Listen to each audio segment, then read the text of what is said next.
জানাতে রাজধানীর কল্যাণপুর পাম্প থেকে যুক্ত হচ্ছেন সাজিদ আরাফাত। সাজিদ, জানাবেন ডিপো থেকে তেল সরবরাহ বেড়েছে কিনা, আর আরেকটি বিষয় জানাবেন ফুয়েল অ্যাপ নিয়ে কি ধরনের সমস্যায় ভুগছেন গ্রাহকরা।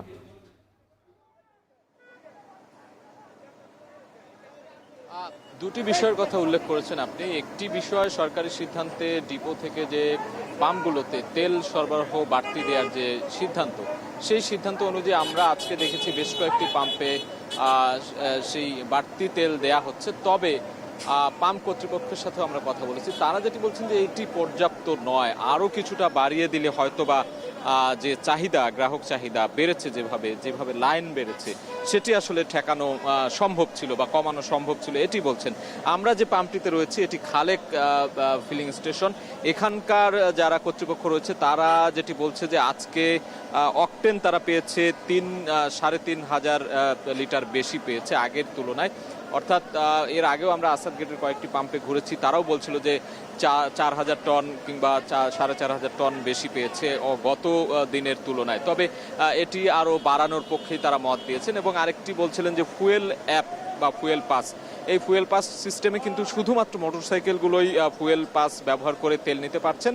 সেক্ষেত্রে পাম্প ভেদে তাদেরকে কোথাও 1,000, কোথাও 1,200, এভাবেই কিন্তু এই পরিমাণ টাকার তেল দেয়া হচ্ছে। এবং যারা জানেন না অনেকেই, কিংবা যারা স্মার্টফোন ব্যবহার করে না, তারা অনেকটাই বিপাকে আছেন।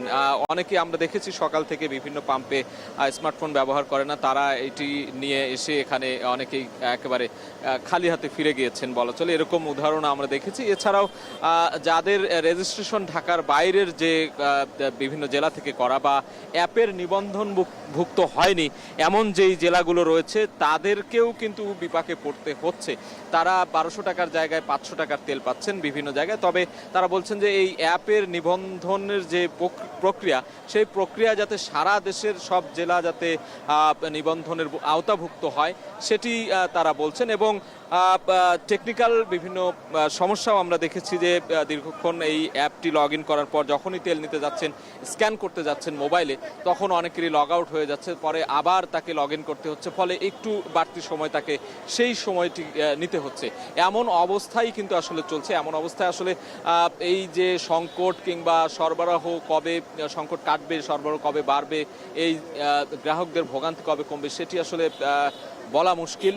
এখন পর্যন্ত এভাবেই চলছে। তবে গ্রাহক কিংবা যারা কর্তৃপক্ষ রয়েছেন পেট্রোল পাম্পের, তারা যেটি বলছেন যে নিঃসন্দেহে এই সংকট মোকাবেলায় সরকার সহায়তা করবে এবং সব সংকট দূর হবে অচিরেই, এমনটি কিন্তু প্রত্যাশা করছে। তো এই ছিল আমার কাছে থাকা সবশেষ খবর। জ্বালানি সংকট পরিস্থিতির খবর জানাচ্ছিলেন সাজিদ আরাফাত।